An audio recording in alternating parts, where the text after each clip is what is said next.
Good morning children. मैं आपकी हिंदी की टीचर और आज हम हिंदी व्याकरण में पाठ 18 शुरू करने जा रहे हैं, जिसका शीर्षक है निबंध लेखन। निबंध लेखन क्या होता है? निबंध लेखन गद्य की एक ऐसी रचना है जिसमें हम विचारात्मक, व्याख्यात्मक, विश्लेषणात्मक, आलोचनात्मक तर्क से अपने विचार, अपनी बात लिख सकते हैं किसी भी विषय पर। तो बच्चों, निबंध का अर्थ क्या है? बंधा हुआ, विचारों से बंधा हुआ।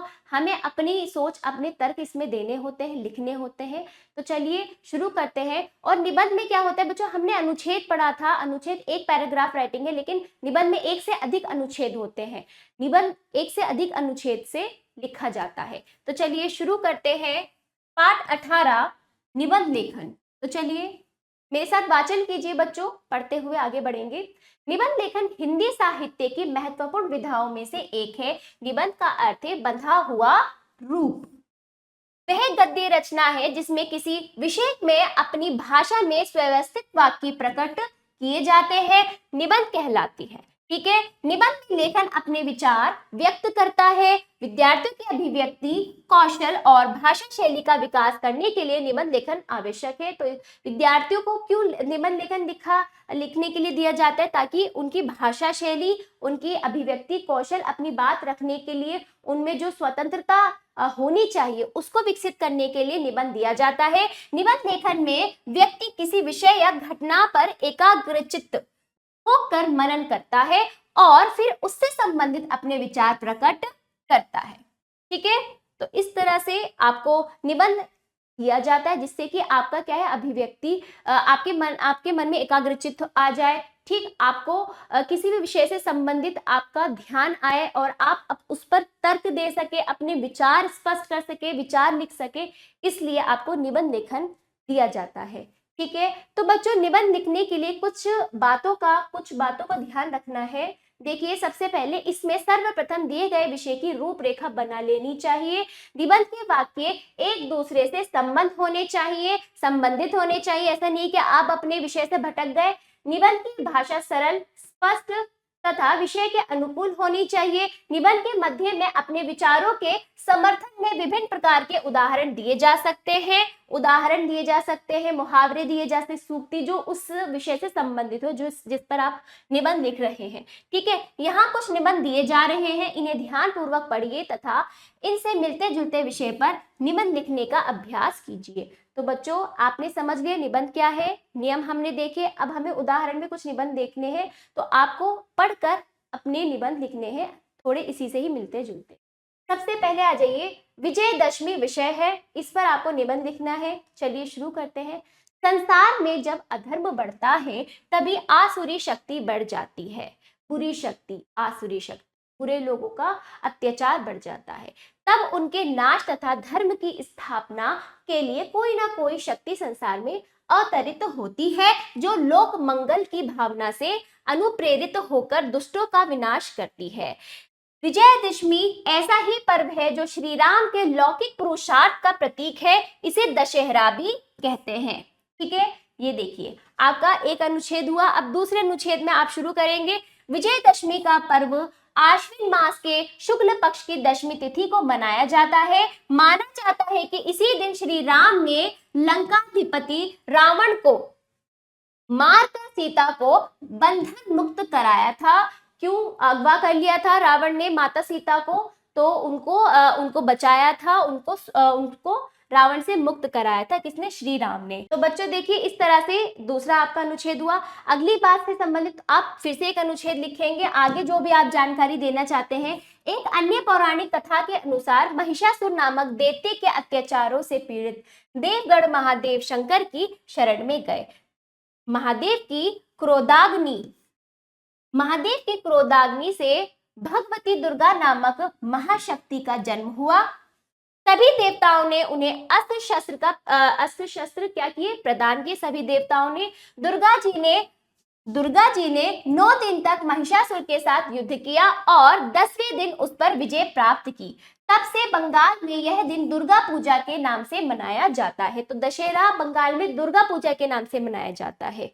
अगला देखिए, अगला देखो एक और अनुच्छेद यहाँ पर आ जाता है, विजयदशमी अनेक ढंग से मनाई जाती है। उत्तर भारत में दशहरे से कई दिन पहले रामलीला शुरू हो जाती है, जिसमें श्री राम के जीवन की घटनाएं प्रस्तुत की जाती है, नाटक किए जाते हैं, प्ले किए जाते हैं। दशहरे के दिन रावण, मेघनाद, ठीक, और कुंभकर्ण के पुतले फूंके जाते हैं। बंगाल में 9 दिन तक दुर्गा की पूजा की जाती है और 10वें दिन मां दुर्गा की प्रतिमा को नदी या समुद्र में विसर्जित किया जाता है। गुजरात में इस दिन लोग गरबा नृत्य आदि के साथ देव पूजन करते हैं। ठीक है, देखो बच्चों, हर एक अनुच्छेद में एक बात पूरी कर दी गई है। फिर अगली बात के लिए दूसरा अनुच्छेद देखिए, फिर यहाँ से देखिए, विजयदशमी का पर्व हमें शिक्षा देता है कि आसुरी शक्तियां चाहे कितनी भी बलवान क्यों ना हो, उनका विनाश अवश्यंभावी है तथा अत्याचार के विरुद्ध संघर्ष करना मानव का धर्म है। इस दिन हमें अपने मन में छिपी आसुरी प्रवृत्तियों का विनाश करके सात्विक प्रवृत्तियों का विकास करने का प्रण लेना चाहिए। यानी कि आपके मन में जो भी किसी के लिए बुरी मतभेद है या फिर बुरे विचार है, उसको आपको इस त्योहार में बुराई का अंत करके अपने अंदर अच्छाइयों को अपनाना चाहिए। यहाँ पर इसका यह अर्थ है। तो बच्चों देखो, अंत भी प्रभावी ढंग से हुआ है निबंध में, शुरू भी प्रभावी ढंग से हुआ।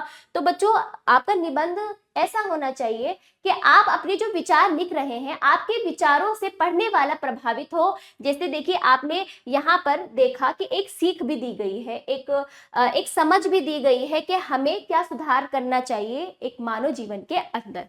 ठीक है, चलिए, इस तरह से आपको लिखना है। जैसे कि ये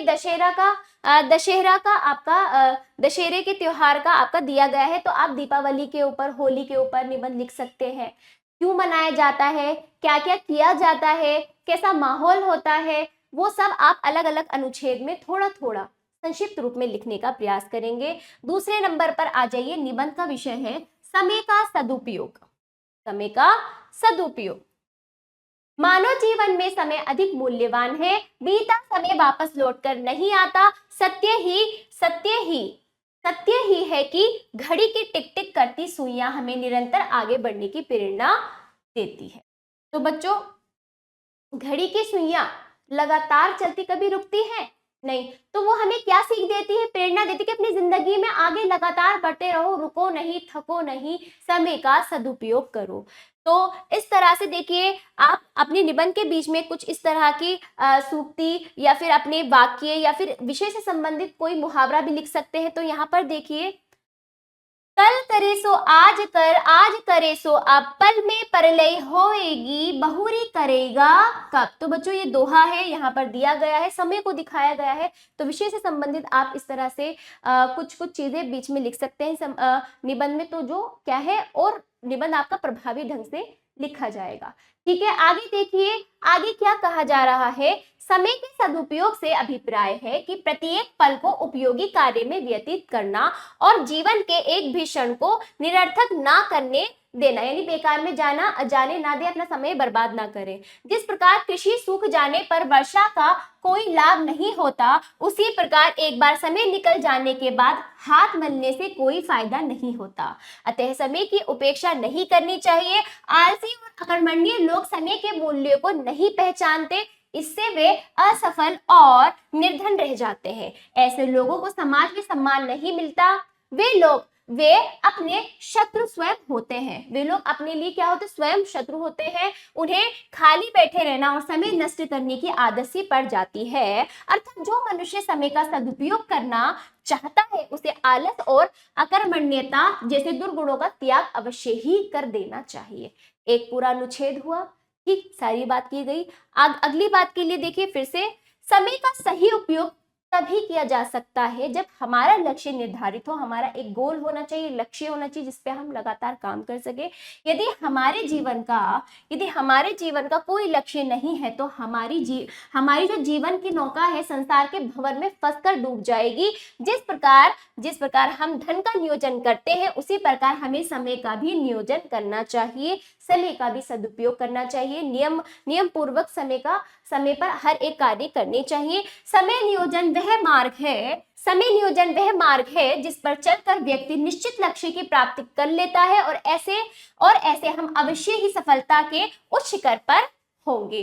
तो बच्चों, आपको सफल होना है तो अपने समय का सदुपयोग करें, हर एक पल, हर एक क्षण का सदुपयोग करें। तो बच्चों, ये आपका समय के सदुपयोग के ऊपर आपका निबंध है, बहुत प्रभावी ढंग से लिखा गया है, अपने विचार यहाँ पर स्पष्ट किए गए। तो आपको भी अपने विचार लिखने हैं, रटी रटाई बातें नहीं, जो आप उस विषय से संबंधित जानकारी जानते हैं। तो पहले आप सबसे पहले क्या करेंगे, रूपरेखा लिखेंगे, ठीक है, फिर उसके ऊपर आप अच्छे से अपना निबंध पूर्ण करेंगे।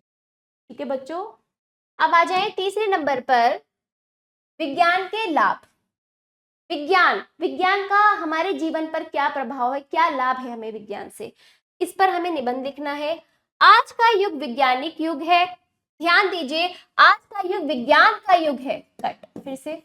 तो बच्चों, निबंध शुरू करते हैं, ध्यान दीजिए, वाचन कीजिए। आज का युग विज्ञान का युग है, विज्ञान ने हम सभी के जीवन को प्रभावित कर रखा है। हमारे जीवन में उपयोग में आने वाली जितनी भी वस्तुएं और सुविधाएं हैं, वे सब विज्ञान से ही तो प्राप्त हुई हैं। विज्ञान से प्राप्त वस्तुओं व सुविधाओं की सूची बहुत बड़ी है। सुई से लेकर जहाज तक सब विज्ञान की ही देन है। चिकित्सा और युद्ध में काम में आने वाले सभी उपकरण विज्ञान की ही देन है, और इन सबसे बढ़कर कंप्यूटर है, जिसने ज्ञान विज्ञान को अपने भीतर बसा ही लिया है तथा संपूर्ण विश्व को एक तार में जोड़ दिया है। तो विज्ञान ने कितना कुछ किया है हमारे जीवन को आसान करने के लिए। ठीक है, अगला देखिए, अगला अनुच्छेद, विज्ञान से मनुष्य को बहुत लाभ हुआ है। आज कोई भी ऐसा कार्य नहीं है जिसे असंभव कह सके। एक पुरानी कहावत है कि आवश्यकता आविष्कार की जननी है। जब जब हमारी आवश्यकताएं बढ़ती हैं, तब तक नए नए आविष्कार होते हैं। विज्ञान इस कार्य में हमारा सहायक होता है। तो इस तरह से आविष्कार क्या है, जब हमें आवश्यकता, किसी चीज की आवश्यकता होती है, तभी तो हम उस पर काम करते हैं, आविष्कार करते हैं। ठीक, तो इसमें हमारी सहायता विज्ञान करता है। फिर आगे देखिए, शुरू में मनुष्य पैदल यात्रा करता था, लेकिन आज उसके पास अनेक साधन है, जैसे स्कूटर, बस, रेल, वायुयान आदि। आगे, संचार के साधनों में भी क्रांतिकारी बदलाव आया है। आज हम दूरभाष द्वारा हजारों किलोमीटर दूर बैठे लोगों से इस तरह बात कर सकते हैं जैसे वो सामने ही बैठे हों। जैसे आजकल क्या है, पहले समय इंसान पत्र लिखकर एक दूसरे की जानकारी देता था, आज विज्ञान से क्या हो गया, हम घर बैठे वीडियो कॉल कर सकते हैं, ऑडियो कॉल कर सकते हैं, सब कुछ कर सकते हैं।